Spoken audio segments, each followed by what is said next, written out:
Est-ce pour donner plus de poids à sa formule, à ce petit pas de plus vers la réparation?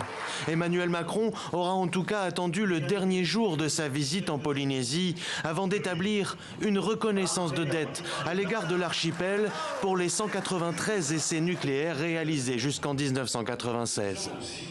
On n'aurait pas fait ces mêmes essais dans la Creuse ou en Bretagne.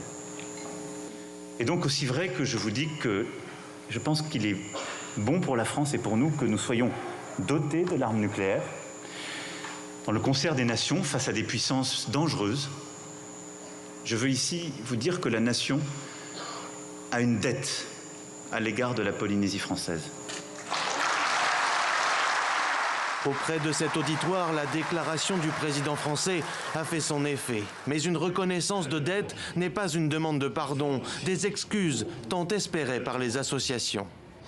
Derrière les applaudissements de ce soir, en fin de compte, ce n'est encore que des mensonges d'État qui continuent et qui ne vont pas permettre à apaiser la souffrance et une juste réparation.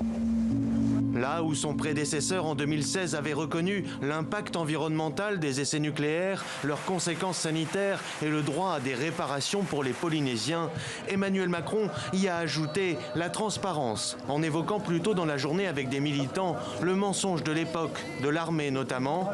Les archives ordonnées militaires les plus sensibles seront ouvertes. Et pour la première fois, on a aussi une discussion où on a ouvert les livres. Vous le savez, pour la première fois. Parce que là où je reconnais totalement les choses, c'est qu'il y a eu, pendant très longtemps, j'entends ce que dit votre collègue, il y a eu du silence. Et un refus de partager même l'information, d'assumer les choses, de dire, d'être transparent.